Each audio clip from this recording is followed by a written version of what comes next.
my fellow Americans. If you think you know politics, think again. I'm Michael Cohen, and every week on When You Know, we're pulling back the curtain on power, politics, media, and the people making headlines. On my new WABC radio show, you'll hear conversations from names that you know. People like Jerry Falwell Jr., Anthony Scaramucci, Alan Dershowitz, and many, many more. Maybe, just maybe, we'll even hear from the president. No scripts, no spin, just real conversations with people who were in the room where it happened. And trust me, we've got some very big surprises coming. Look, I've spent years at the center of politics, controversy, and power. I know the players, I know the stories, and now I'm bringing you inside. When You Know, Sundays at 5 p.m. on WABC Radio, and When You Know Unleashed, wherever you get your podcasts. Because with me, you never know who's going to show up.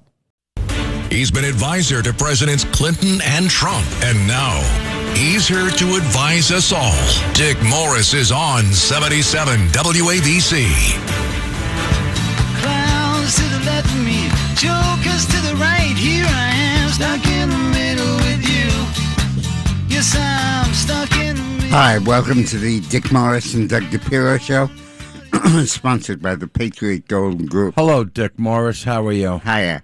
Sorry to hear about Lindsey Graham. Yeah. So you know him. I knew him very well. Mm-hmm. I first worked with Lindsey during Bill Clinton's impeachment. After I left working for Clinton and the House proceeded to impeach him, he was one of the prosecutors against Clinton in the impeachment. And while I was opposed to the impeachment, I made clear that Clinton did do what he did with Monica, and I felt that there was real justice on the Republican point of view. So I was in touch with Lindsey a lot during that period. And actually helped him write some of his stuff. Then I fell out of touch with him when he got elected to the Senate, but then resumed contact with him about 10 years later. He was very nice. He was very complimentary. He said, "You are smarter than a whip." And the interesting thing about Lindsey Graham is that... But he was talking about the leather whip. Is that probably he was the only U.S. senator that Trump really listened to. The only one he respected, the only one he listened to. And like as an advisor almost? Advisor, yeah. Interesting. And Lindsey Graham could change Trump's mind, but no other U.S. senator could. I don't think Thune ever could. And it's a real loss because he was one of Trump's close advisors. And I liked him because he didn't always agree with Trump, and I liked that in the man. Yeah. You know, he didn't always kiss his butt. If he went against him, and if he didn't agree with him. He also really educated Trump and helped Trump become a better president. In what way? Well, he briefly had him understand the Senate better, understand the personalities. Right now, I think he's playing a large role in getting the SAFE Act passed, the Photo ID Act. And he was always a very good intermediary between the Senate and Trump. And we really miss him a lot. That's too bad. And they say didn't know. We know how he died. Yeah. They say the sudden and unexpected illness. Yeah. I do want to talk a little bit because today is July 13th, I think. And tomorrow is, of course, the 14th. And July 14th is Bastille Day. Which is the French equivalent of the 4th of July. And today's the 12th, so 2 days is Bastille Day. Okay. Today's the 12th. 12th, yeah. But it is the key day for the French Revolution. And I've done a lot of thinking about why France is different than the United States. And it goes back to the Revolution. The U.S. Revolution was always by rich people, landed people, who were upset at British domination and taxation and restrictions on our expansion. They, for example, couldn't buy land west of the 1763 line that essentially made all of the Ohio Territory off limits for American settlement. The French stopped that. That was French. No, this was British. That's what And I'm sorry. George Washington, for example, wanted to buy huge tracts of land in Ohio, and the Crown in Britain stopped him from doing it because of they set up this line because they didn't want to antagonize the Indians and cause something more like the French-Indian War. So, but France was a revolution led by the very poor people. It was more of an economic revolution than a political one. And it led to huge changes, not just in politics and ownership of the country, but in society. But the fundamental difference was between the American and the French models. America believed in checks and balances, inspired by James Madison, really, and Alexander Hamilton. You mean the three branches of our government, the checks and balance? Well, more than that. They feared what the mob would do. They feared that democracy would become anarchy. And because they were men of property, they particularly feared that. And they built a system of checks and balances in the Constitution that made that impossible. The French did the opposite. They believed that the issue was the general will, and guided by the philosophy of Rousseau and other thinkers and Voltaire, they said that we need a government that reflects the general will of the people.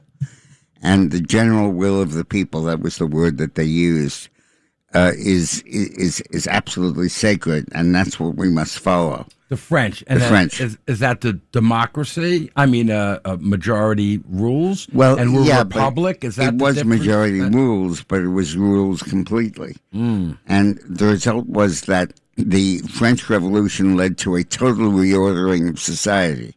Everything changed.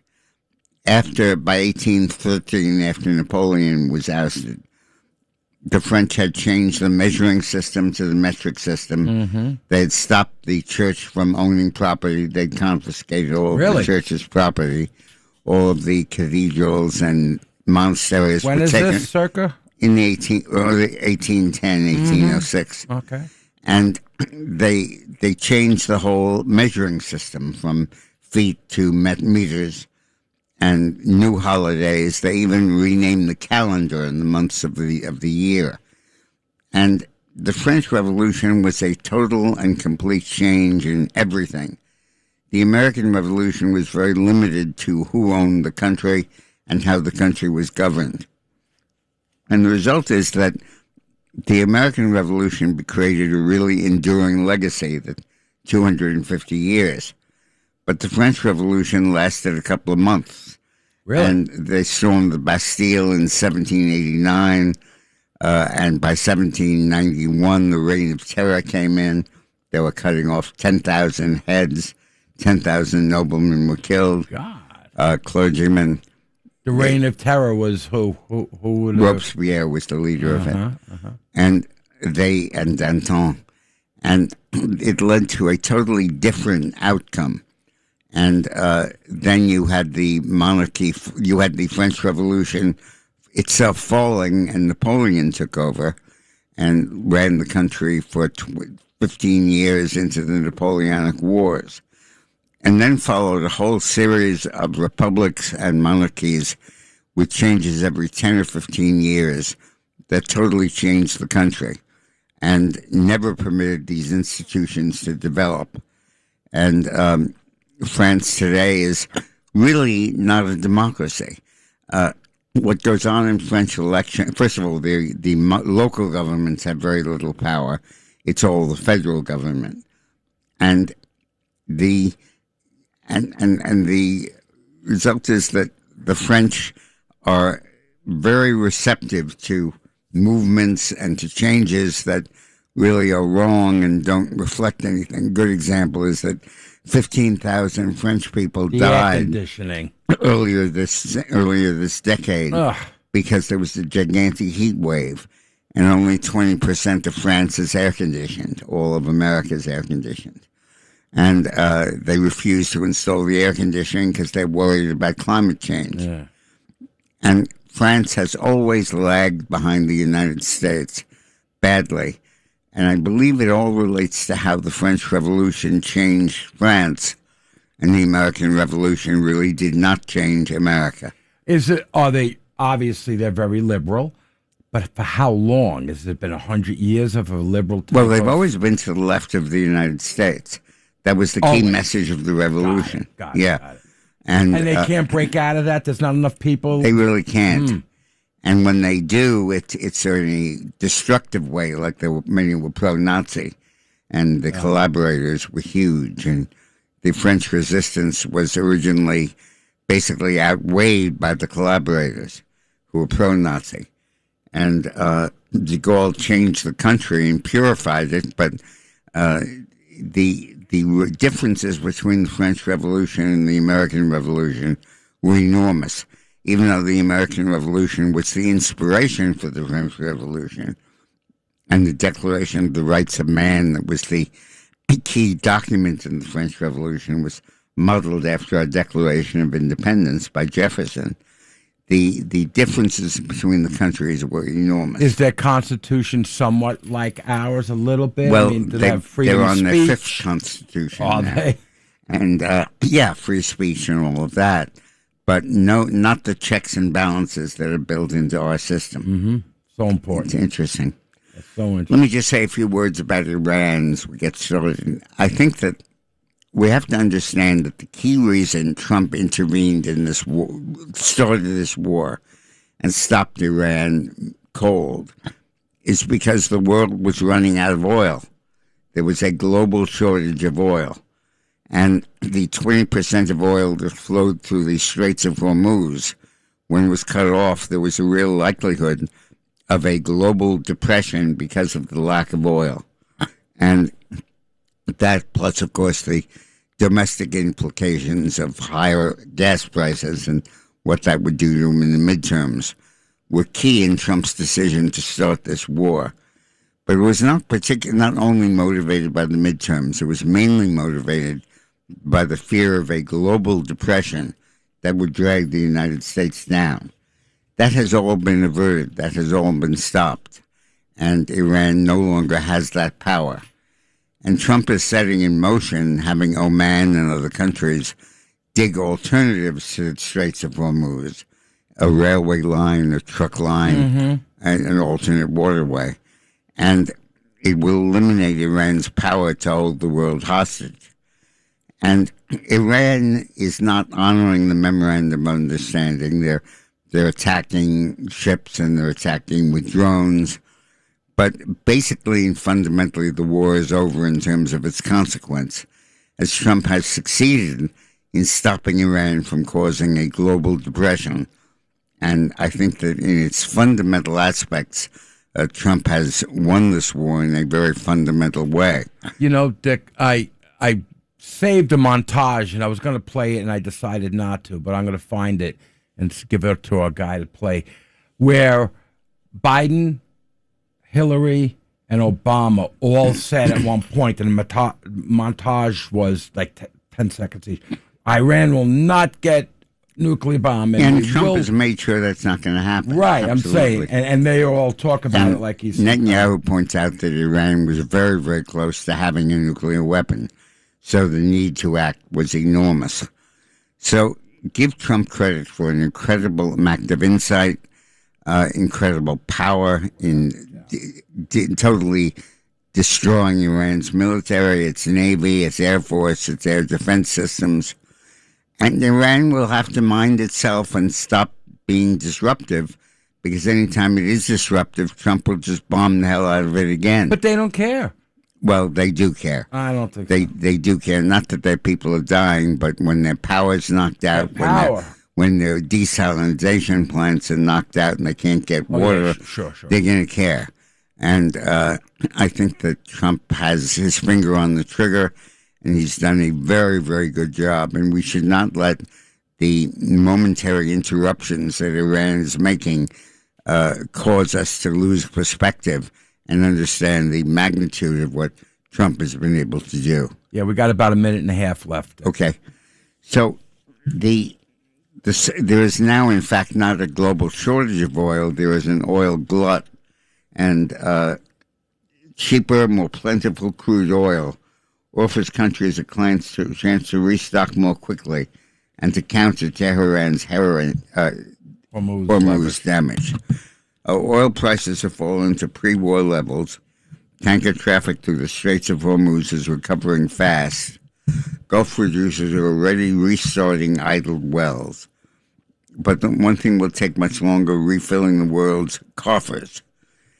The amount of oil in storage is playing a central role in the dynamics. The faster countries restock their crude, the weaker Iran's ability becomes. And but as long as there is oil moving to these countries, Yep. they don't have to worry about that stock as much because they're able to produce. And the opposite is happening. There's now an oil glut, not the oil shortage that moved Trump to intervene. It's just amazing how the twist so quickly. Yeah. You know.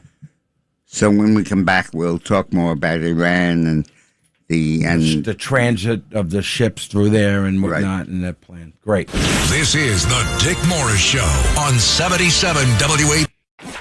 Get ready, Staten Island. The Ferry Hawks are back at SIUH Community Park July 7th to the 12th for a 6-game series against the High Point Rockers. Tonight, first pitch is at 6:30. It's Thirsty Thursday with $5 Bud and Bud Light Traps. Friday, July 10th, first pitch is at 7 p.m. May the Force be with you on Star Wars Night with post-game kids glow around the bases with special lightsaber training packs. Visit ferryhawks.com now to lock in your seats.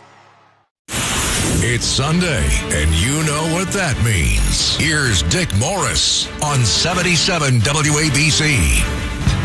Clowns to the left of me, jokers to the right. Here I am, stuck in the middle with you. Yes, I'm stuck in the middle with you. So as we were saying before the break, What's the name of the show, Dick? sorry, pardon me, welcome back to the Dick Morris and Doug Dipierro Show, sponsored by the Patriot Gold Group. President Trump's plan to reopen the Straits of Hormuz appears to be working, as transits show his strongest signs yet of returning to normal operations. Commercial shipping is steadily increasing under the 60-day U.S.-Iran ceasefire, easing fears of prolonged global oil supply disruptions and driving crude prices lower. New maritime data shows dead vessel traffic through the strategic waterway has more than quadrupled over the past week as shipping companies cautiously resume voyages through the Persian Gulf. The increase in shipping is already having a measurable impact on global energy markets. The number of ships moving through with their transponders off is believed to be considerably higher. One study estimated as many as 40 ships a day are now transiting the Straits. So this is the huge win for Trump. This is what Trump wanted.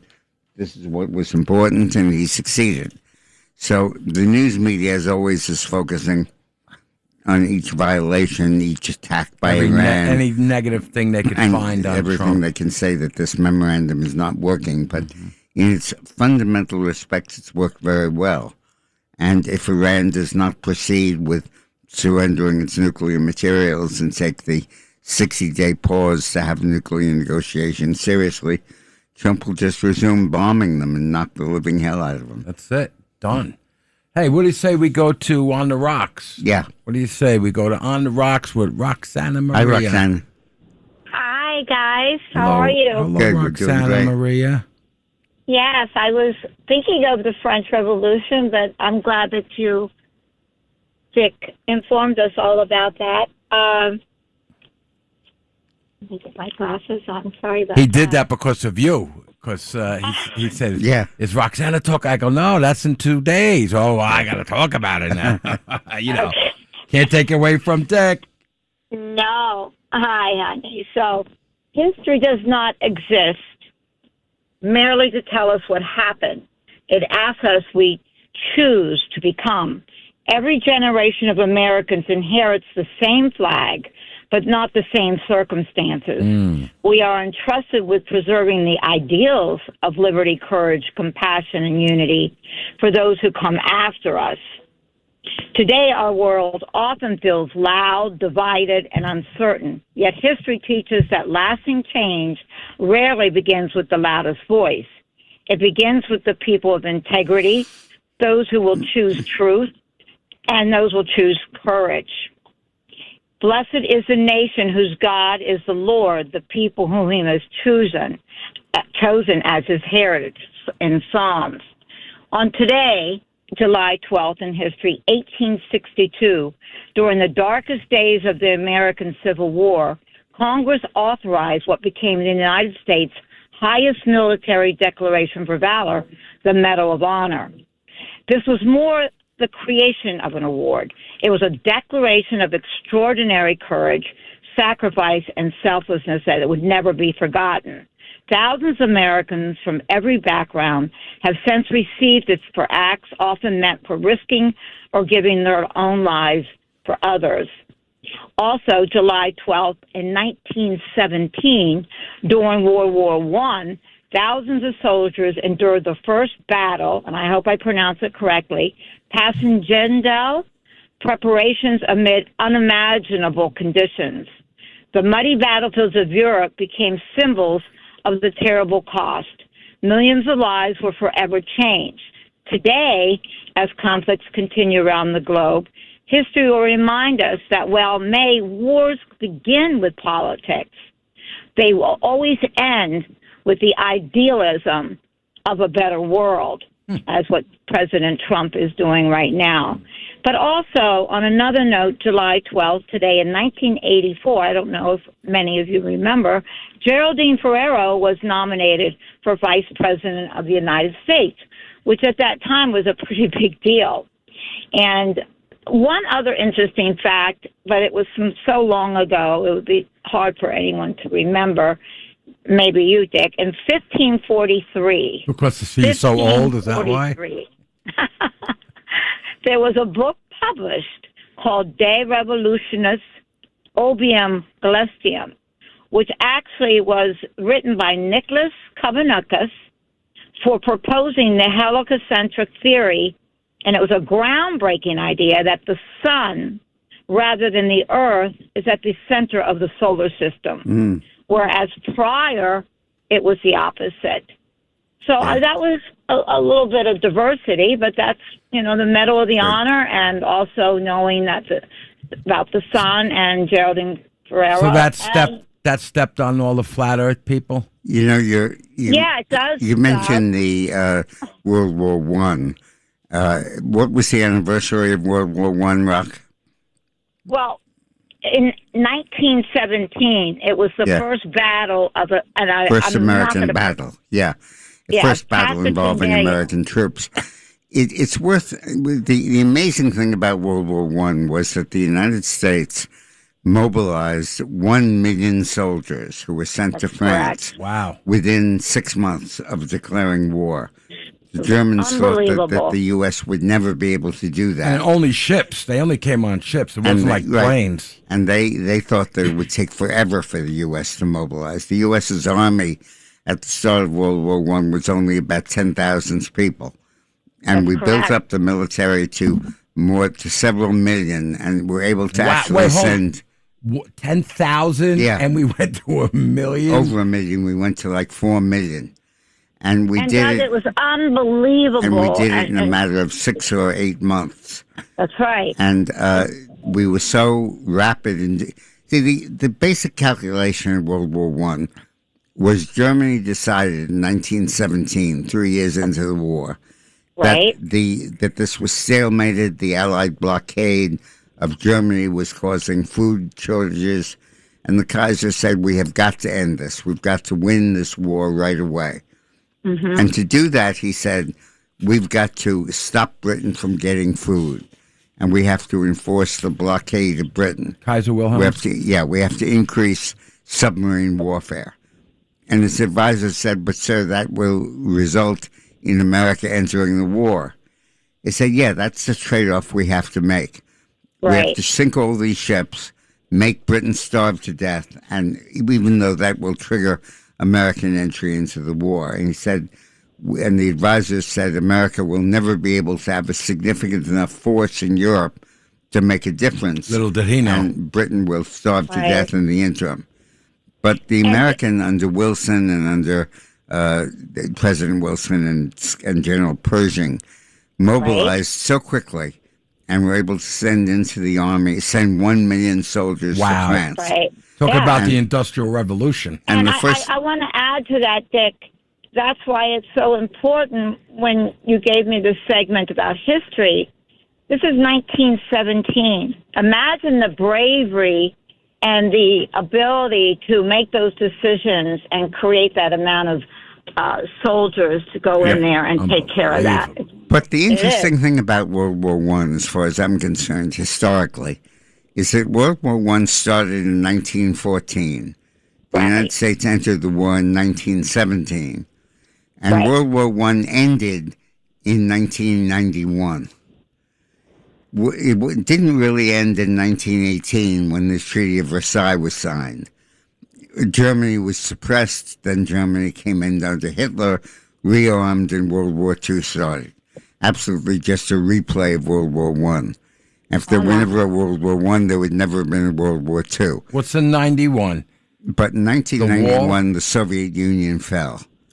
And the main consequence of World War I was the Soviet Union took over, kicked out the Tsar, and became the Soviet Union. The World War I caused World War II and the Cold War. Interesting. And the Cold War ended in 1991. And that was truly the end of World War I. Wow, what a connection. Yeah, that was pretty good. And that's why history is so important to remember. I mean, that is like flows right into 91. It's amazing talking about 1914 and 1913. Well, thank you, Rock. Thank you Rox. so much. Thank you. You know, You're I just want to welcome. say one Sunday. thing. I want to say one thing here, Dick. Speaking of flat Earth and all that business, one time on Rita Cosby, they all know Rita, right? You said something about, and my friend Doug was talking about flat Earth. I called up Rita right after the segment. I said, Rita, I do not believe in flat Earth. I do not, because like you messed up. You just said something right. And she said to me, well, Doug, from now on, you are flat Earth Doug. I said, don't you dare. Now, I think we got to take a break. Actually, are we ready? No, we're ready. We got more time. Good. Most Democrats would vote for a candidate describing themselves as democratic socialists, a recent Economist YouGov survey revealed. The survey asked respondents, would you ever vote for a candidate who identified as a democratic socialist? 45% said they would not vote for a candidate, but 29% said they would. 85% of Republicans said they never would, but 62% of Democrats said they would. Further, only 11% said they would not, and over a quarter said they were not sure. So the Democratic Party is undergoing a fundamental conversion to socialism. And the Mandami victory is significant in New York, but nationally it presages a huge shift in the Democratic Party. And that, in the short term, is to our tremendous advantage because it means we'll win the midterms easily. You always say that. It means the Democratic Party can be painted now correctly as the party of socialism. And the fundamental fight between free enterprise or capitalism on the one hand and socialism on the other now assumes central place in our politics. It just shows you how delusional they are, the Democrats. They free Palestine or whatever they do with their protest, and gays, women, and who were the others? The gays, the women. Greens. And what? Greens. Right. All the people that Mandami would throw you off a roof voted for him. So they're just delusional that they think, oh, sure, you know. But the survey also revealed that Democrats view socialism more favorably than capitalism. 34% chose socialism and 22% chose capitalism. And 58% of Democrats view socialism in general favorably. They didn't know anything about history? There are a couple of points to really remember about this.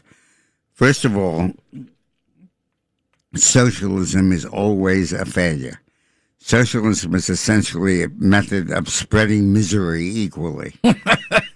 And that's True, what though. Churchill said. It's true, though. It And spread misery equally. And it opens up the avenue for communism. Yeah. Well, communism and socialism are the same, Sure. except communism believes in violent overthrow. The socialists believe in winning elections, not violence. But fundamentally, the concept of socialism is you have to regulate the economy. You have to control everything in it. You have to, so that people don't get rich and some people don't remain poor. Communism or socialism? Both. Yeah, Both. Communism, like you said. And to regulate the economy and to stop free enterprise, you need to use police power, censorship, the military, and repression. And the defect of capitalism is that some people get very rich. The defect of socialism is everybody stays poor. And they all stay essentially equal. And the whole goal of socialism is not to have any economic progress. It's to stop that progress so that some people are not above other people. And it's the Winston Churchill said socialism is the philosophy of failure, the manifestation of ignorance, and the inciting to class warfare. And that's really what we're looking at here. You know, I saw a great cartoon, I don't know what it was, where the father says, I'm going to teach my children about socialism. Okay, it's Halloween. You go out and trick-or-treat, and the kid comes home with a big bag, and his brother stayed on the couch and watched TV and played with his video games all day. So, okay, now give your brother half of your stuff. He goes, what are you talking about? I went out all day. I've been trick-or-treating. He's been sitting home with his video. It doesn't matter. You have to give him half. He went on and on. Yeah. And that's how you teach someone Right. about socialism. Yeah, the goal of socialism is equality. The goal of capitalism is growth. The goal of socialism is to make sure nobody gets too much. The goal of capitalism is to make sure everybody gets enough. And capitalism has worked so well. A lot of people say that in recent years, the rich have gotten richer and the rest of the country has stayed the same. That is not true. No way. The per family gross disposable income, adjusted for inflation, shows that the average American family is making $7,500 a year more than they made in 2017. Really? Not even 10 years? $7,500 more. Wow. And capitalism has succeeded incredibly. You know, I was in advertising all my life, right? And I made a lot of money per hour, but then it was a roller coaster ride. All my life, a roller coaster ride, right? And a lot of my friends, you know, I have a cool car or something. The rich. I go, listen, I've never worked for a poor guy. I like rich people. I like, they have me do a mural in their house. And Barbara Winston, that's how I met you. We're going on break. Barbara Winston, very wealthy. She had me in a house for 20 years. That's how I met Dick Morris, by the way. She was walking around, and I'm an artist, musician, and I'm talking to her, and she right away thinks I'm a liberal in the beginning, right? The first years in 2002. And she's all of a sudden I go, oh no, I'm a conservative guy, this and that, because of advertising. I saw all the cool guys were the conservatives, all the idiots were the liberals. And she goes, I go, yeah, I watch O'Reilly all the time. I never miss one. And that Dick Morris guy, she goes, oh, you like Dick Morris? She gets her phone, she goes, hi, Dickie, I have a fan of yours. And she went on, and that's how I met That's how I Dick. first met Doug Dipierro. Oh, God. My life has gone downhill since And then you then. latched on. He told me I latched on to you. You latched on to me, pal. Democrats aren't even bothering to pretend any longer. Key House Democratic caucus leaders have now put pen to paper on their radical intentions should they regain control of Congress after the midterms, killing the Senate filibuster and expanding the Supreme Court the second they're sworn in. The latest admission comes via a resolution put forth by the Progressive Black and Hispanic Caucus chairs. The groups are pushing hard for changes in response to the recent Voting Rights Act decisions they don't like. While the resolution has virtually no chance of passing in the current Congress, it serves as an early marker for the aggressive agenda extremist progressives and key Democratic groups intend to pursue if they regain full control after the 26th election. Trump jumped all over the news in a Truth Social post and said, "Do this and the Republican Party is dead." Mm-hmm. Democrats are already clearly signaling that they will eliminate the 60-vote Senate floor threshold in their very first hour back in power. Trump warned this would open the floodgates to Democrats packing the Supreme Court by expanding it with activist judges, adding D.C. and Puerto Rico to the states, skewing the Electoral College and building in the Senate. Wow. And that this would fundamentally change American government. But it's not going to happen. We're going to defeat them in 26. Then in 28, we'll defeat them even more when the majority-minority districts become into play. Just don't get complacent. And in 28, we'll win even more seats. And in 2030, when the census comes, it will reduce the Democratic vote in states like New York and California and Illinois so dramatically that it will move probably 10 more seats to the Republicans. Good. And Anyway. by 2032, as opposed to a 50-50 body, the Republicans will probably have a permanent majority in the House of 20 to 30 seats. Let's talk more about this when we get back. Thank God. I'm just telling people, don't sit down and get complacent. Go out and vote. This is the Dick Morris Show on 77 WABC. It's Sunday, and you know what that means. Here's Dick Morris on 77 WABC. Clowns to the left of me, jokers to the right. Here I am, stuck in the middle with you. Yes, I'm stuck in the middle. What's the name of the show, Dick? Welcome back to the Dick Morris and Doug Dipierro Show, sponsored by the Patriot Gold Group. So The Democrats are focusing heavily on the issue of affordability, and one of the key elements in their attack is housing. But a new Federal Reserve study shows that illegal immigration is causing the higher housing prices. This paper that we're reading here combined immigration court records with government administrative data to create the first ever calculation on how a wave of 7 million illegal immigrants from 21 to 24 affected local labor and housing markets.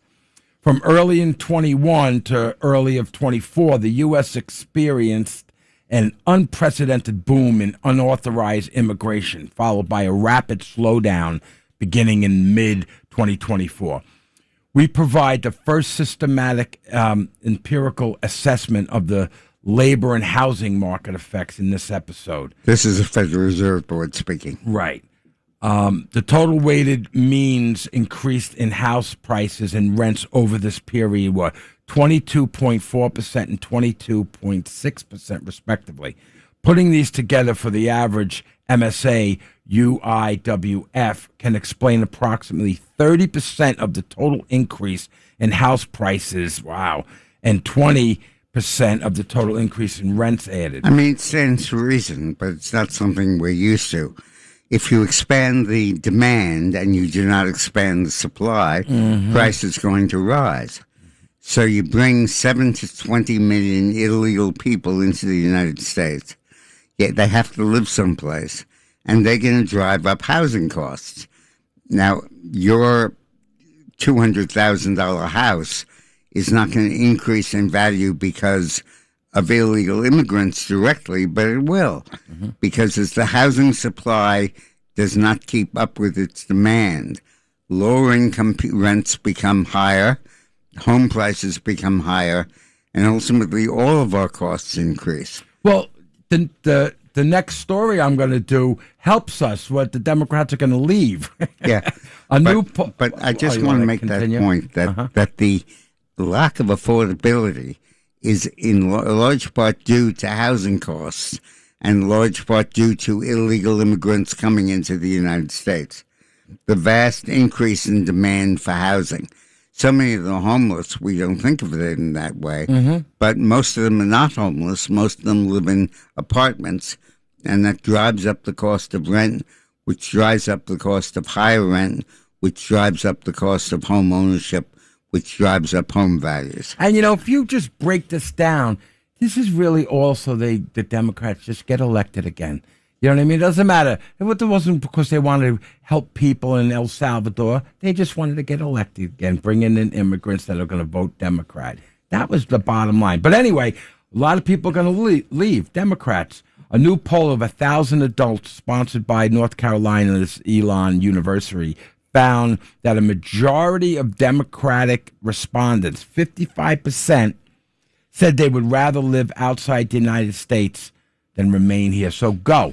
Put us in the America love it or leave it camp, the most popular countries by far, named by those wanting to take the AM exit. You're right, Exit. I like AM exit. Like Brexit. Yeah, AM exit.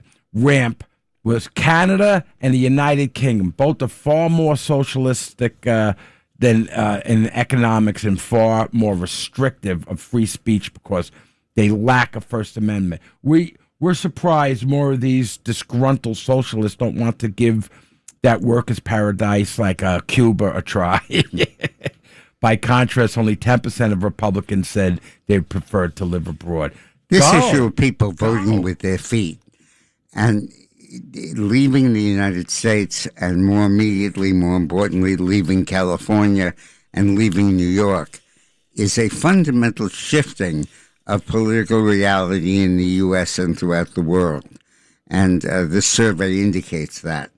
And it's very, very significant. And if they go to the UK, they're going to have cars that are going to watch them, the Big Brother cars, right? The European, the European Union have just come with more bureaucracy. It wasn't enough with the plastic bottle caps. No, that's not enough. Now a new law has come into effect on July 7th, which requires all new cars in the EU to monitor the drivers using cameras or similar sensors. All cars must come installed with this thing. It's advanced driver distraction warning. All cars will come with a camera installed that constantly monitors the driver. Equivalent sensors are also allowed under the system, but it seems like cameras will be the standard. These cameras will continuously be monitored, the eyes, face, head position, favorite color, and where the driver is looking. Like me, I've been looking at the pretty girls on the sidewalk. What are they going to do? It's designed to detect things like distraction or fatigue. First of all, the Subaru does that. If you take your head off the thing for more than 20 seconds, the Subaru starts telling you, yells at you. Yeah, but this shuts your car down. Shuts your car down. If the cameras decide that the driver is looking away from the road for too long, for example, if they spend too much time adjusting the temperature in the car, that will trigger warnings in the car, lights on the dashboard, and warning sounds. The car will also give haptic feedback, such as vibrations in the steering wheel and the seat itself, and eventually the car itself would be turned off. And they come down with a drone and drop little bombs on your roof. No, but seriously, they will cut you off. Yeah. So this is coming soon. And if you think you have autonomy and freedom in your car, bear in mind the socialists want to take that away. Right. This reminds me of the electric thing in this country, the smart electric, what do we call it? Electric vehicles. The smart cars. No, in the houses where they monitor what room you're in. Whatever that was called. The heating. The electric, right. The heating thing. Right. Which determined what room in the house you're in. And how much you're using. How much you use, and it can cut your cost. Right. Cut your heat back. It also cut your air conditioning, and it could also and it was like raise a credit your fees. It was like a credit card too that China does. Like they see if they like you or not. Yeah. And anyway, we have to take a break. When we get back, we're going to talk about criminal charges to the people that let. Oh, we're off. Are we off? No. All right. When we get back. This is the Dick Morris Show on 77 WABC. It's Sunday, and you know what that means. Here's Dick Morris on 77 WABC. Clowns to the left of me, jokers to the right. Here I Welcome am, back to the Dick Morris and Doug Dipierro Show, sponsored by the Patriot Gold Group. Dick, I got to ask you about this mass shooting and transgender. What is it? What are the percentages of? Because the guy said it was becoming. What is it? The surveys indicate that 10% of Americans are gay, Right. and 1% are transgender. Uh-huh. So it's tiny. Yet they dominate the media. And mass shootings, right? This is what this guy was talking absolutely. about. Yeah. Absolutely. It's unbelievable. So Doug led an effort in the last election to stop non-citizens from voting. Yeah, we did. If you're illegal and you vote and you get caught, or you're going to get caught, we're going to track you. All kinds of stuff. We put signs up. And because of Doug's efforts, there were signs all over the swing states to warning non-citizens not to vote. I think we should do it again. Well, but now the government. Oh, this doing is great. The Justice Department sent a letter this week threatening criminal charges against Pennsylvania's top election officials if they allow votes by non-citizens to be counted in upcoming elections. This is great. A largely non-existent phenomenon that is non-existent. The media says, but if it's non-existent, why are they spending all their time talking about it? Yeah, right. Very good. Very good, Dick Moore. That's why it's a Dick. That's why you're first on the billing. A large non-existent phenomenon that is already prohibited by law. Non-citizens are already barred from voting in federal and state elections under a law passed by Congress 30 years ago. And studies in a variety of states have found almost no evidence of that issue. Of course they're finding that, because who's doing all the Right. looking into it? But the DOJ knows what they're talking about. They warn the state officials. Anyway, the U.S. government has conducted reviews that found tens of thousands of non-citizens, that have made it into our state voter rolls. First of all, you had the motor voter, remember, Dick? Yeah. That's what set me off. And That's right. what was her name? Cletus? Cleta Mitchell. Yeah. Right. She called us and said they're worried about 21 million people got motor voter. They got licenses. And with that license, on the back of the license, you check off, I want to vote. Yeah. And so that's what pushed me to this next thing. So anyway, the Justice Department's top election enforcement official had sent a pointed warning to all 50 states that election administrators can be criminally prosecuted if they knowingly allow non-citizens to vote in the upcoming election. Assistant Attorney General for Civil Rights, Harmeet Dillon, who we love on this show, sent the letters Tuesday after the U.S. government conducted reviews that found tens of thousands of non-citizens have made it into the voter rolls, like I said before. And the DOJ prosecuted a handful of foreigners who voted in federal election illegally, including an Australian citizen earlier this week. Every person who votes illegally that cancels your or my vote is too many for me. That's what she said, Harmeet. And I think it should be for every citizen because it's a sacred right. Dillon's letter gives states 5 days to explain how they will comply with federal voter eligibility laws and identify what steps they will be take to maintain cleaner voter list. That's removed non-citizens. The Democrats maintain that this doesn't happen. It's not happening, but now a study of the voter rolls shows tens of thousands of non-citizens enrolled as voters, and more are enrolled through motor voter. So it clearly is happening, and this is a essential way to stop it. Right, and the Democrats will say, no, it's not. This is fake news. It's not happening, but they're wrong. This warning comes as Trump administration makes a renewed push to get the Senate to pass the Save America Act, which requires proof of citizenship and photo ID. And we'll talk about the Save America Act when we come back from the break. Right, and Lindsey Graham has something to do with that. So, good. All right, so when we come back, we'll talk about that.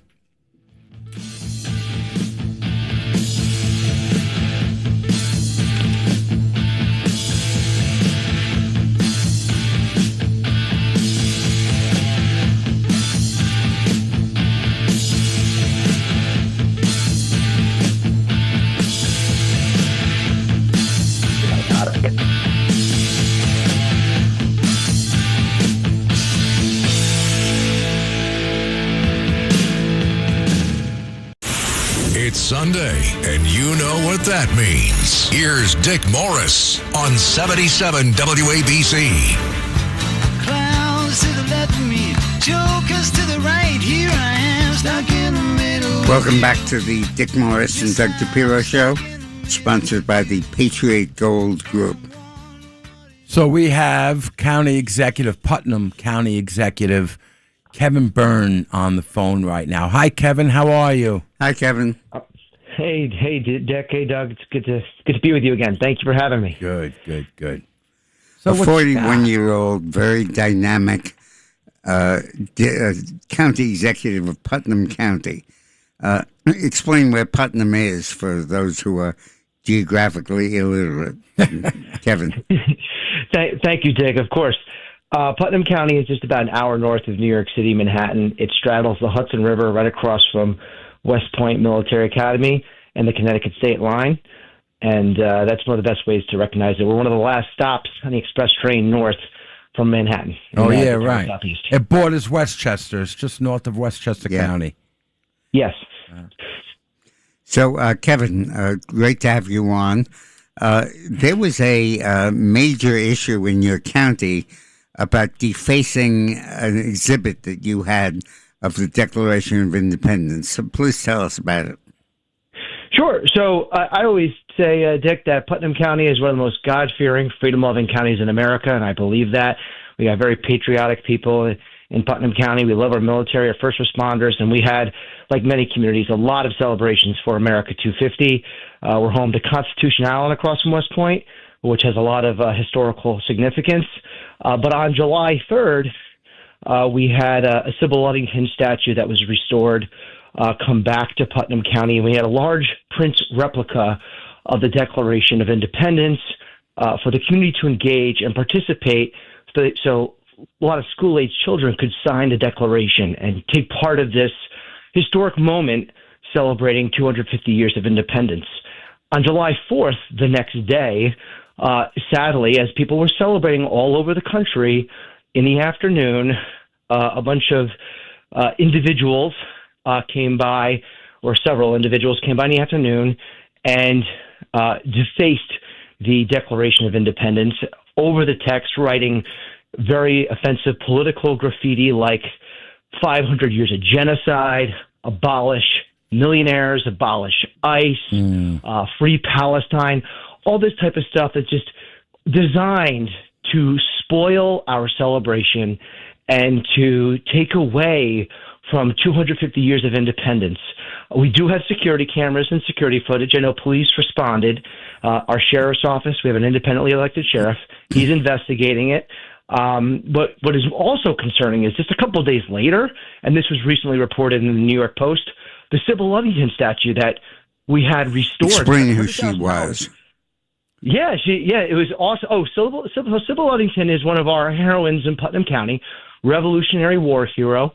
Her father was Colonel Henry Ludington and was in the local militia. And she, as legend says, in 1777, a year after the Declaration, she rode over 40 miles to alert her father's militia that the British were coming to burn the city of Danbury. And so folks in Putnam County take a lot of pride in Sybil Ludington's story because she rode almost a female twice as Paul long. Revere. Yeah. Exactly. So it's she's the icon, the heroine. Even though General Israel Putnam is our namesake and he's a hero from the Battle of Bunker Hill, a lot of people in Putnam County take great pride in Sybil Ludington's story. And after we restored the statue that was falling into disrepair, had oxidation all over it. She looks beautiful. But during the rainstorms after July 4th, it was revealed that there was something suspicious on it, and there was paint at the base of the statue. So we had it investigated. And there's this, whether they're connected or not, we don't know, but that's being investigated. That's textbook vandalizing a historic monument. But the good thing is, because we restored it and had a wax coating, our restoration team was able to clean it very quickly, so there's no permanent damage. But it speaks to just how people are wound up, and that's not a First Amendment. Practicing your First Amendment. You want to say you're upset, put it on your own sign. Right. You don't deface public property. And, the people that signed the Declaration of Independence, 250 years ago, they did it at great risk to themselves and their families, their bounties on their heads. The people, the individuals who I don't believe are kids, these are adult activists on the hard left, they didn't sign their names because they're cowards. Yeah. So don't tell me it's a First Amendment issue when you're hiding. This is just to me. This is just anti-American. That's all it is. It's not protesting about. This is horrible. Thinking about the Kevin, soldiers. You first came to my attention when a friend of mine who lives in Putnam County talked about your efforts to deal with homeless and with illegal immigrants from New York. Tell us a little bit about how Putnam County has really stood out in the metropolitan area in the way you're handling this issue. Oh, thank you. So that's another issue that it comes back every so often. It was really supercharged in 2023 when we had homeless illegal migrants traveling all over the country, and including New York City, because of its failed sanctuary city policies. It becomes a magnet for illegal homeless migrants. And at the time, it was Mayor Eric Adams was offloading their responsibility, shuttling these individuals to other suburban communities. And it was at a point where every single county surrounding Putnam had a hotel or motel taken over. The city of New York was not communicating in good faith. And the reality is, if they do that, after a certain period of time, the social responsibility, the welfare responsibility comes up, it falls onto the home county. It would fall onto Putnam County taxpayers. So we acted decisively. We enacted an emergency declaration. I actually worked with the legislature at the county level, passed a local law, declared Putnam County a rule of law county, so we could make it very clear that we are not a sanctuary county. Good. And the city of New York sued us at that time. We fought back. The suit was dismissed in its entirety. The reality is they shouldn't be able to offload their responsibilities onto their neighboring communities. That I believe in that strongly. It's not fair to anyone, including those people who are in the country illegally for whatever their circumstances. You shouldn't be just shuttling people around like that. And it's not fair to fall on Putnam County local taxpayers. But we pushed back hard. We got all sorts of ugly names hurled our way because people are misinformed. And now you have it only gets harder because of these failed policies at the state level with Kathy Hochul and the state legislature in Albany trying to codify these measures to make New York a sanctuary state. And I used to be in the state assembly representing Westchester and Putnam, so I'm familiar with some of these just ridiculous laws, pro-criminal laws, eliminating bail, discovery reform, trying to make it impossible to communicate with federal law enforcement. We've seen that only be supercharged. I've seen activists at our local school board in Mayapack, where I live and call home. The Mayapack School Board, you had activists trying to call for one of their board members to resign. They were doxing him because he is a federal agent and works for ICE. I voted for the man because that makes me feel better that we have someone with law enforcement experience on the school board. In the New York metropolitan area, it is very refreshing to meet Kevin Byrne and to understand that he stands up for American values and has been very effective, I think, in making Putnam County really an island of liberty in the New York metropolitan area. So thank you, Kevin. I'm very happy you came on the show. Thank you so much, Kevin. I really appreciate it. And you remind me of when Rob Astorino took videos of at Westchester Airport, the illegals coming in and out at like 12 o'clock at night or later. Right. But thank you so much, Kevin. Thank you, It's Kevin. great to have you on. I remember that well. Thank you. My pleasure. All right, bye. So Trump is renewing his efforts to get the SAVE Act passed. The SAVE Act, as you know, requires photo ID to vote, photo ID to register, and it's been passed the House 4 times, but the Senate won't take it up because there's a filibuster going on, and the Democrats are going to filibuster it, which normally would be no problem, but the Republicans have 4 senators who will not vote to terminate the filibuster. Collins, Alaska. Murkowski, That's Alaska. Tom Tillis, and Where's Tillis? North Carolina. Mm-hmm. And I forget who the other one is, but it's terrible. So what Trump is doing is he's working with the House leadership with a plan to use the filibuster-proof budget reconciliation process to pass portions of the SAVE Act. Trump urged Republican leaders to make the budget package, dubbed Reconciliation 3.0, effective. And what the concept is that you can have a reconciliation act that avoids a filibuster if it has fiscal consequence, if it deals with the deficit or deals with fiscal issues. So the House is including a variety of programs to help states deal with voter ID and with photo ID requirements. And that makes it a fiscal act. The Save America Act, which everyone is asking for, Trump said, paired with full funding of our great Department of War, can be passed very quickly, ensuring that the U.S. stays free for generations to come, Trump said. Interesting. Because policies enacted through reconciliation must have a budgetary consequence.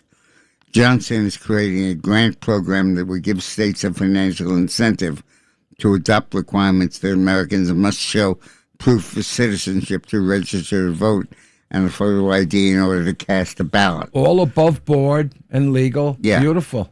And if that doesn't work, we should fire Elizabeth McDonough, who is the Senate parliamentarian. Oh, I don't even until we get somebody that. who agrees that this canon should be passed.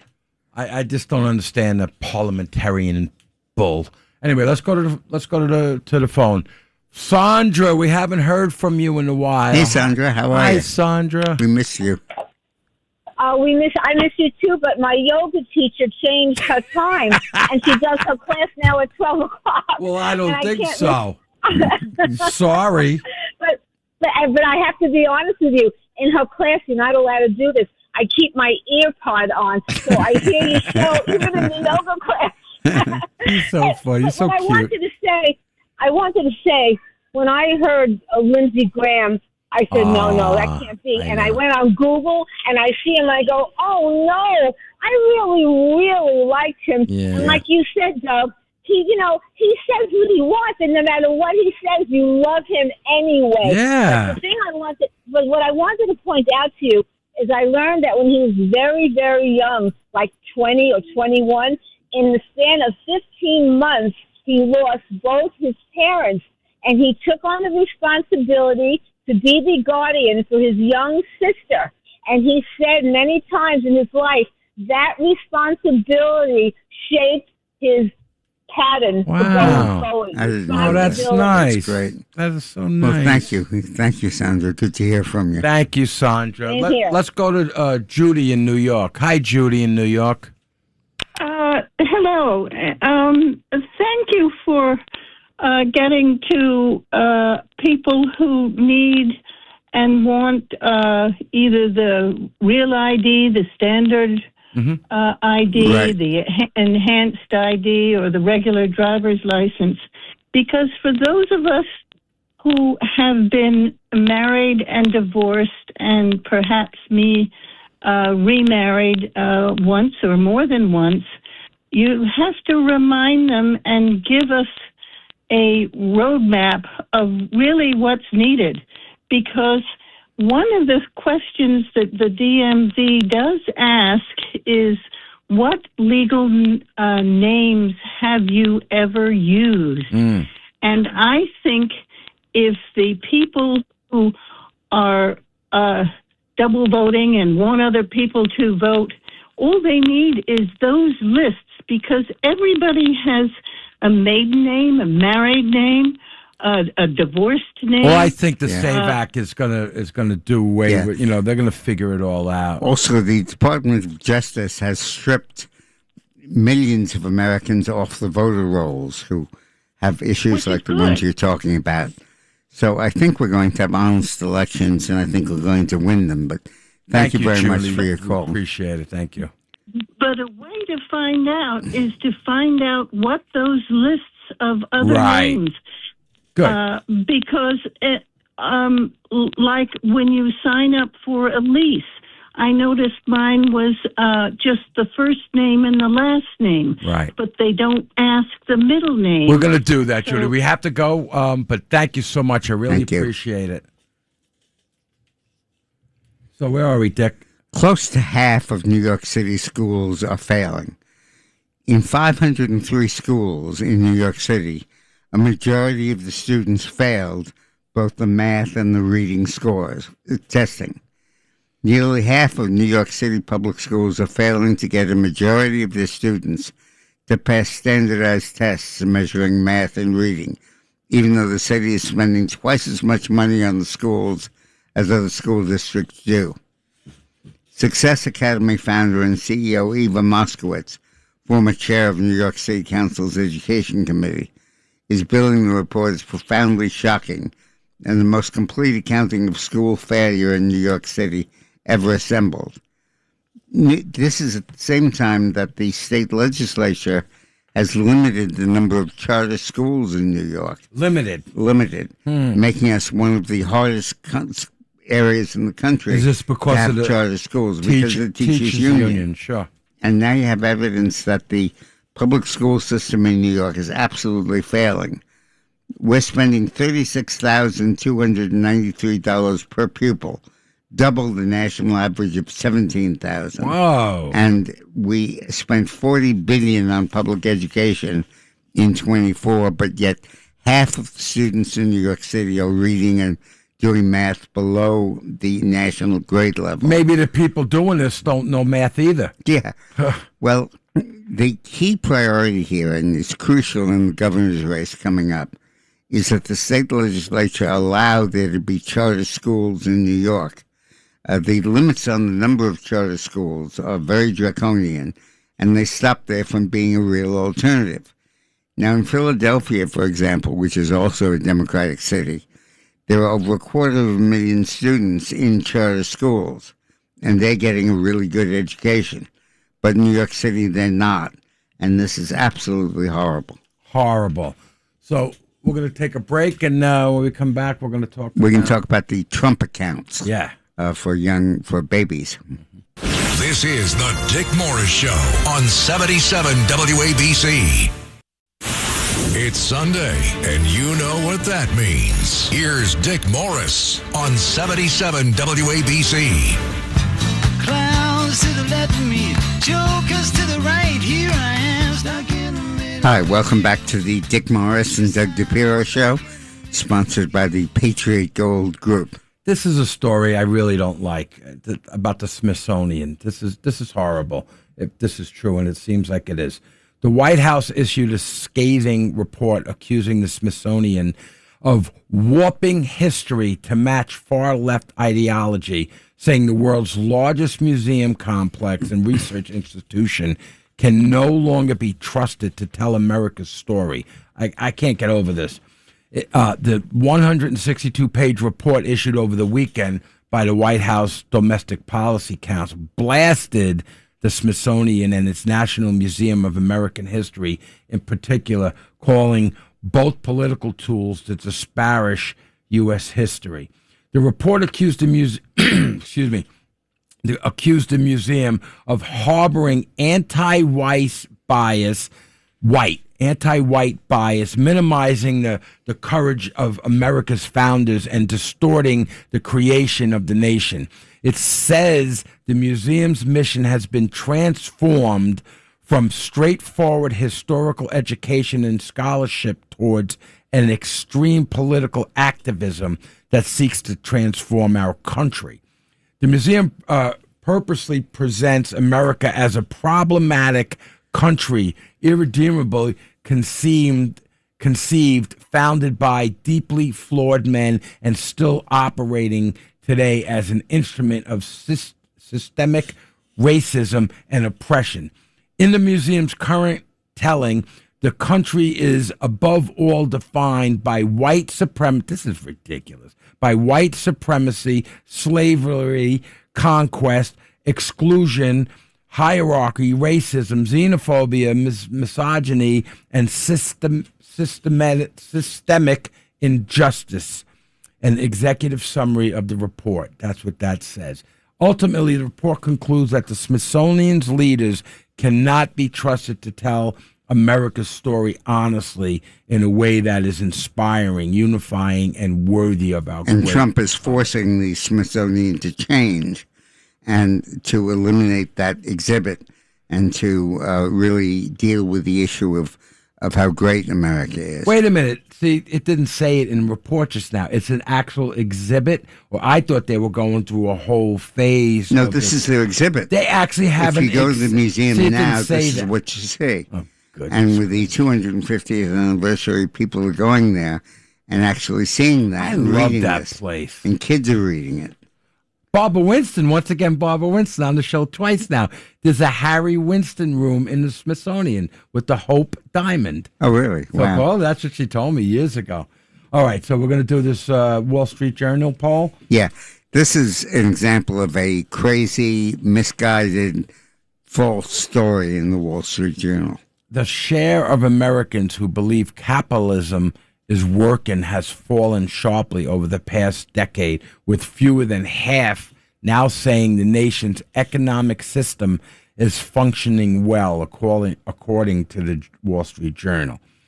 The survey found that 49% of Americans believe capitalism is working either very well or somewhat well, down from 60% who held that view in a similar Wall Street Journal survey about a decade ago. At the same time, 51% said capitalism is not working well. It's not working at all, Now, from 37 and 15. Now, it turned out that if you say free enterprise, the numbers have not changed from 10 years ago.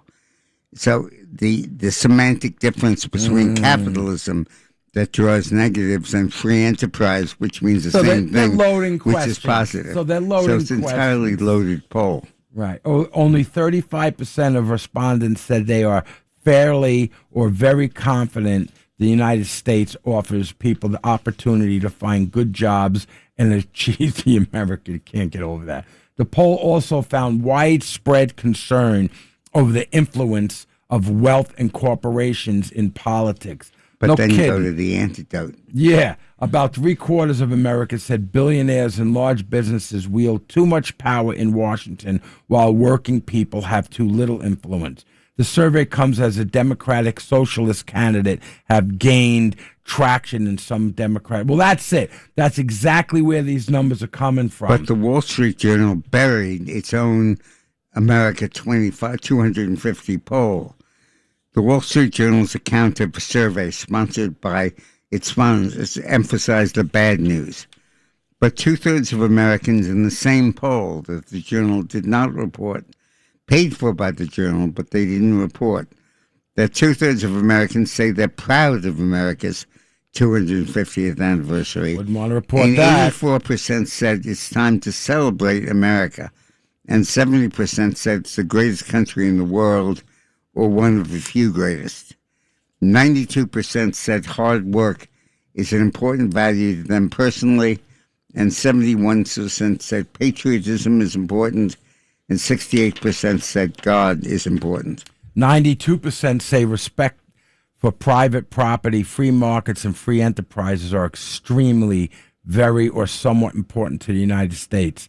Identity as a nation, and 73% are extremely, very, or moderately proud of American history. Well, there we go. We're talking about the Democrats that hate America, and that's all that's about, and we love it. Americans have less confidence in the press than they do in the police, the military, or the executive branch of the government. 44% of people think the news media has too much power in Washington. That's more like it. 42% of Americans think religion currently has too little influence on what children are taught in public schools. So these are all contained in the Wall Street Journal poll, these numbers. But the Journal did not report the positive number. It only reported the negative number. And that negative number was based on semantic difference between free enterprise and capitalism. That was simply a question of what word you're using in the poll. I know we both know this answer, but get into it. Why would they want to do that, the Wall Street Journal? Well, again, it's not the Journal, it's the reporter that did that. The press, the day-by-day press still is very left in this country, and you have to catch them and you have to stop them from doing that stuff. Couldn't the Wall Street Journal have taken care of this if they saw it? I mean... Well, they should. Right. They should.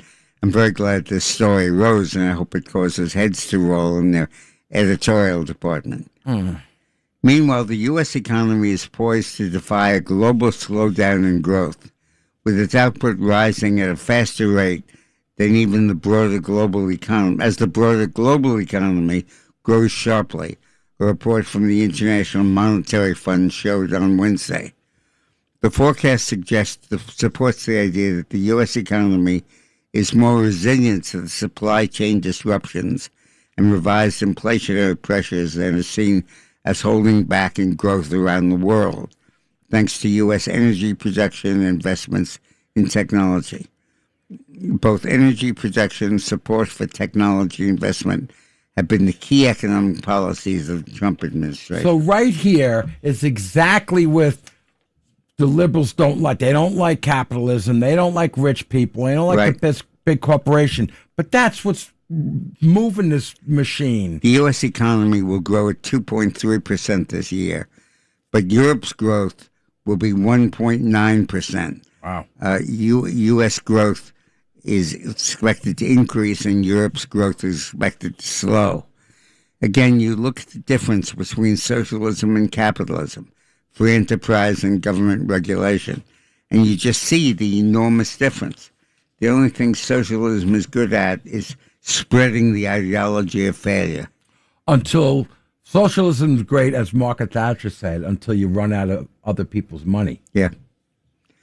Now, Maine is choosing a new senator next year. Oh, not the Nazi guy? Oh, wait. And Graham Platner was the winner of the Democratic primary. And Platner is an oyster farmer who had a Nazi tattoo on his chest and has been accused of sexually molesting and now raping not funny. A number of women. Oh, God. Because of the allegation of rape, he withdrew his candidacy this week. And the Democrats now have 2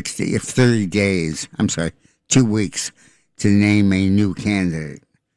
One of the men they're considering for that nomination is Narav Shah, S-H-A-H, who is running in an internal Democratic primary to succeed Platner. Tammy Duckworth, a Democratic senator from Illinois, attacked him and revived prior criticism of his handling of a deadly Legionnaire disease outbreak when he led Illinois' Department of Public Health. Maine deserves better than someone who put his public image before the safety of our veterans. This is a Democrat writing. Too many of our heroes lost their lives under Shah's watch as Illinois public health director. Duckworth called on Shah, who led the Illinois Department of Public Health between 15 and 19, to withdraw his candidacy. Yeah, to resign. He resigned in 18 following investigations into an outbreak at the Illinois Veterans Home that killed 13 veterans and sickened others. So we'll see if they actually name someone as bad as Platner. But with Platner's withdrawal, I think Collins has a much better chance of winning. Let me take this chance to talk about the race in the Senate. The Democrats need to get 4 seats in order to control the body, 4 more seats. They had hoped that Maine would be one, defeating Susan Collins. but looks like Collins is going to be reelected. They still have a hope of winning in North Carolina to replace Tom Tillis, retiring. But I think that they're going to have a hard time because Roy Cooper, the former governor who's running, is the one who pardoned the guy who killed that Ukrainian immigrant in Charlotte, North Carolina. Horrible. And we have a very good chance of winning in Georgia, where Ossoff is going to be opposed by Mike Collins. I think we have a superb chance of winning it. So I think not only will the Republicans not lose the Senate, I think we'll actually gain seats. Beautiful. Let's talk about Houston. Now, we recently had a real setback here in Houston where an ICE agent killed a Mexican immigrant. The Mexican immigrant was here illegally, but had been here for 35 years. And he was driving a van with 3 illegal immigrants in the van. ICE tried to stop the van and arrest the 3 in the passengers. Mm-hmm. But the Mexican immigrant, rammed the ICE agents and threatened their lives. The ICE agents shot and killed him, and that's now caused a huge scandal. The killing of a man in Houston at the hands of an immigration and customs enforcement agent, ICE agent, has reignited the controversial over President Trump's hardline policies, which critics contend are gratuitously aggressive and open the door to abuses. Lorenzo Salgado Araújo, I don't know how you say his last name, an unauthorized migrant from Mexico and father of 3 U.S. citizens, was killed on Tuesday morning during this traffic stop. The circumstances are hotly disputed. Some social media posts appear to show the aftermath of the encounter, but no video has yet emerged of the moment when Salgado was shot fatally in the abdomen. He died at a nearby hospital. An ICE spokesperson told this column that Salgado attempted to evade arrest and added, "From information we are receiving, he rammed an ICE law enforcement vehicle, refused to follow multiple verbal commands, and weaponized his vehicle in an attempt to run over the ICE agent." The statement characterizes the shooting as an act of self-defense. The 3 people who were in the car say that it was just not true, according to attorney who has communicated with them. One of those men, Jose whatever, called the authorities' account a lie in a handwritten statement. Yeah, no kidding. The attorney, Hugo Balderas Ibarra, told the Post that all 3 of the men said the agents were never in front of the... Well, I'm sure there's damage in the van and the police car and the ICE car, so they could prove that he rammed it, obviously. Something that would render implausible the idea that ICE personnel believed they were about to be run over. Instead, they came in and started shooting. Yeah, sure. They came in and started shooting. Okay. The death inevitably recalls 2 killings by federal agents in Minneapolis that roiled the nation and sparked massive protests. So we're going to get now. Her name, Renee Good, was shot dead at the wheel of a car. But we saw what happened. She went after the guy, and Alex Preddy was killed in the street. No kidding. He also jumped in on these 2 ICE agents. Too bad. Listen, pal, you jump in the middle of my fight, I'm taking you down too. Yeah. That's it. And these ICE agents are endangered. They're vulnerable, and the fact that they act to defend themselves has become a cause célèbre. Wait, let's go back to this. What court is this going to? Where is it going? Well, it's not in court yet. No, but I'm saying where. Let me just see what happened. Where it happened. I don't know. No, but it's going to be a liberal cause célèbre. It's going to become a new excuse for them to demonstrate against ICE, which is doing a very good job of rounding up over 2 million illegal immigrants and deporting them, causing crime rates across the country to drop, probably causing housing prices to drop, and basically changing America for the good. Whatever happened with the pretty guy that got killed? What did the court ever? Did they didn't convict those guys, right? The ICE guys, right? I don't know where that went. We have to look into that this week. Talk about it next. Not show. even hiding it. Muslim Democratic candidate in Michigan. Let's go on to this after the break. Okay. We got to take a break, and here we go. This is the Dick Morris Show on 77 WABC. It's Sunday, and you know what that means. Here's Dick Morris on 77 WABC. Clowns to the left of me, jokers to the right. Here I am, stuck in the middle with you. Welcome back to the Dick Morris and Doug Dipierro Show, sponsored by the Patriot Gold Group. One of the key questions in the Democratic primaries going on is Michigan. The Republicans have an excellent chance to win Georgia when Mike Collins is running against John Ossoff, and the race is essentially tied. But we'll probably win that race because Georgia is a Republican state. Can I just really quick? Dick can't remember what car we drove in on, but he can remember every one of these guys' names. Now, in Michigan, where Gary Peters, the Democratic senator, is not running for re-election, there's an open seat with a good chance of the Republican winning. This is Michigan. Mm-hmm. Trump carried Michigan in the last election. And we're still a few weeks away from Michigan's August 4th primary. And the primary is a contest between a far-left contender named Abdul El-Sayed, S-A-Y-E-D. Syed, I think. And a Congresswoman, Haley Stevens, who is a regular Democratic Congresswoman, not a far leftist. The favorite to win the nomination was Haley Stevens.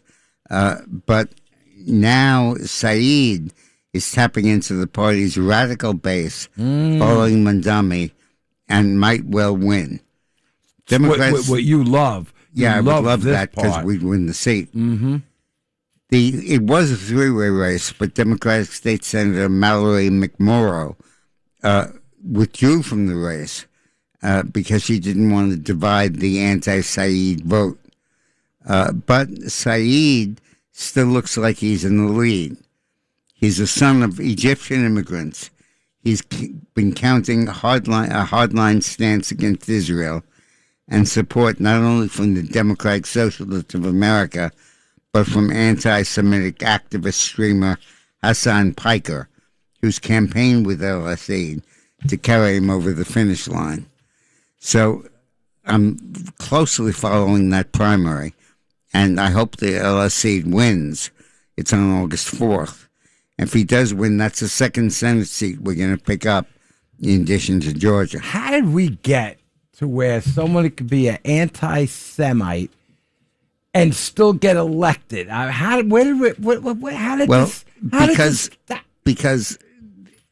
under Biden, the administration changed the idea of our policy with refugees. And Obama also. Yeah, but Biden mainly. There used to be a limit on the number of refugees we would accept. And Obama first and then Biden lifted that limit and allowed us to accept unlimited foreign refugees. This was an excuse for hundreds of thousands of Somalis to come to the United States, to Michigan and Minnesota, and make both of them potentially left-wing states. That's Obama flooded. And that was a deliberate act of the Democrats to try to alter the vote in these two states. And the mindset of the people in those states. Now, in Michigan, Trump won that state by talking about the Biden electric vehicle mandates, which would basically destroy the auto industry in Detroit. Yeah. And because of that, Trump carried Michigan. But now the leftist Democrats are trying to nominate El-Sayed, who will probably lose that seat if he wins the primary. So keep your fingers crossed for August 14th. For him to win the primary and lose the general. Wow.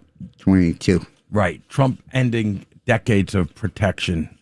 Anyway, the Trump administration on Friday moved to open the habitats of imperiled animals to farming, drilling, mining, real estate development, and other activities in what environmentalists characterize as the most severe erosion of protections for wildlife. So the only animal that's being protected now from extinction are Democrats. Oh my God. I did it so by recasting a single word, harm. For more than 50 years, the federal government has used a broader definition of harm to animals under the Endangered Species Act, a bedrock environmental law. It includes any significant modification or degradation of habitat that kills or injures animals by impairing their ability to eat, shelter, or breed. So this law has stopped incredible progress in the United States. You'll remember how the spotted owl, The bearded worm, all those. I made that one up. No, but there are incredible numbers. The whole California That was wildfires. Clinton with the spotted owl. The whole California wildfire was caused in part because The fish. of the fish. The schmelt. That I think it were was trying to a protect. Jewish fish. And the result was that they cut off the artificial irrigation that would have provided enough stupid. water to put out those fires. Now what Trump is doing is he's changed the law by executive order and is removing protections from a large number of these species. And a few may go extinct, but the human race won't. I think there's some crazy number. The amount of species that do go extinct had nothing to do with us a year. It's like a big, gigantic number. Yeah. And I have to look into it, but that's the way it is. Now, All right, Dick, what's next? Congress passed a bipartisan bill on housing, and it became law yesterday without Trump's signature. Trump refused to sign it, not because he opposes anything in it, he supports it, but because he will not sign anything until the SAVE Act is passed, allowing photo ID to vote. And Trump is basically on strike as president, refusing to do that. And it's working. The Senate is probably going to pass the SAVE Act. But it's worth noting that the Housing Act is a very effective act. What it basically does is it sets up a federal effort to curb local zoning and local laws that inhibit housing development. For example, there's a law in many states that say you have to have two means of access, two means of egress, two staircases. Right. And if you had one, it would eliminate lower the cost of housing enormously. And with modern technology, probably not cause any additional deaths. Well, so we're going to take a break right after this, but so often when I'm doing some work at a restaurant, my paintings, and they're just about to open up, a guy comes in from the town and says, oh, that outlet is 32 inches. It's got to be 33 inches. Right. Really, that inch? And they don't get the CO. I mean, ridiculous stuff and like that. What this is doing is overriding that and stopping the localities from making it impossible. Like me right now building my house. For housing to increase. Yeah, listen, we got to take a break. And when we get back, we'll talk about me building my house and the problem. This is the Dick Morris Show on 77 WABC. It's Sunday, and you know what that means. Here's Dick Morris on 77 WABC. Clowns to the left of me, jokers to the right. Here I am. Stuck in Welcome back to the Dick Morris and Doug Dipierro Show, sponsored by the Patriot Gold Group. Just a word on that Houston killing that we just covered in the news, or ABC just covered in the news broadcast. No mention made of the fact in the story that he was trying to kill the ICE agent by ramming him with his car. That's a weapon. Now, there's no video of it, unlike in Minnesota where there was, but people are very quick to talk about it. This guy was here illegally for 35 years, but here illegally. Doesn't matter, he's illegal. And he was with three other illegals in the car. That's it. And ICE was trying to arrest them, and he used his vehicle against the ICE agent. Well, there's going to be damage on the vehicle to prove that this guy rammed into the car. So that's going to prove one thing. Well, there you go. There's a fundamental concept that I want to touch on before we go off the air here. Donald Trump has changed the ideology of the Republican Party in a fundamental way. Lindsey Graham, who just died, was one of the few people who really helped Trump do it. Initially, the Republican Party was committed to the idea of laissez-faire. Let the economy do itself, no intervention, don't do any regulation. And Trump came in and said laissez-faire, but with an emphasis on helping America. And he said we need to have government intervention in the economy to help America because we've been disadvantaged by our own policies for almost 100 years. After World War II, we were so anxious for the rest of the world to recover that we adopted low tariff policies and permitted the rest of the world to impose tariffs on U.S. products. Trump has eliminated that and forced increases in U.S. tariffs, which really helped the American economy. Well, it had Mexico. Toyota brought their cars here now. In the Truth Social post Tuesday, while in Turkey, Trump hailed Toyota's decision to expand production in Texas as another sign of his trade policies are driving jobs and investment back to the United States. Toyota is moving from Mexico to the United States, Texas, a really big deal. Tariffs at work, Trump wrote.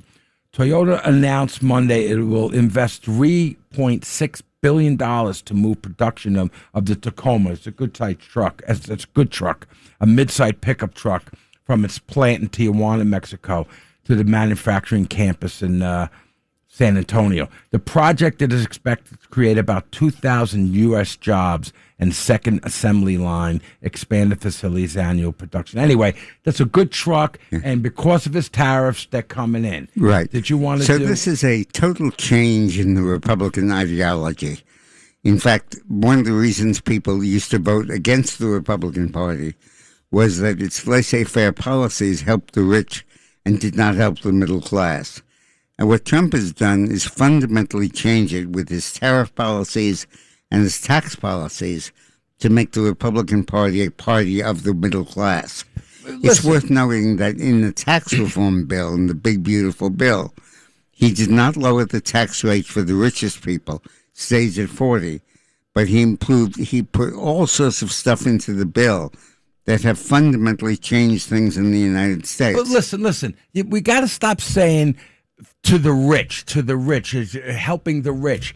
He's helping companies make a lot of money so people get rich. But those companies hire people and they build houses, so they have construction people doing work. Everyone keeps saying, "Oh, he just cares about the rich." You know what? Yeah. I'm gonna back up and say, good. I'm glad he's just thinking about the rich, because the rich are thinking about who to hire in their company. Yeah, that's true, and I believe in that. But let's remember that Trump's tax cut in the big, beautiful bill does not help rich people at all, disproportionately. It increases the deductions for child care. It increases the child tax credit. No tax on tips, no tax on overtime, no tax on Social Security. Measures aimed at helping the middle class. And that move toward blue-collar economics changed the doctrine of the Republican Party in a fundamental way, and is now really the working class party. Yeah, we got 1 minute left, Dick. That's what we're getting at. Well, you know what? I still don't care. I never work for a poor guy. I want him to help the rich also. Keep them rich, keep them coming. I'm certainly not rich, but I like working with. And I want to repeat the statistic I used earlier. Since 2017, when Trump was elected, real per family income, adjusted for inflation, has increased $7,500. Wow, that's so... You're making $8,000 more now than you did before Trump took office. Well, Dick, it's been an honor to be here. Thank you, Rob Smith, for giving me that idea to say that to him all the time. It's been an honor. And thank you to Roxana. Yeah, on the rocks. That was really good. Love that. All right. Bye-bye. Okay, bye-bye. No. Goodbye. Bye-bye. No. Bye-bye. Bye-bye. Okay, bye-bye. Bye-bye. Bye. Okay, bye-bye. Bye. Bye-bye.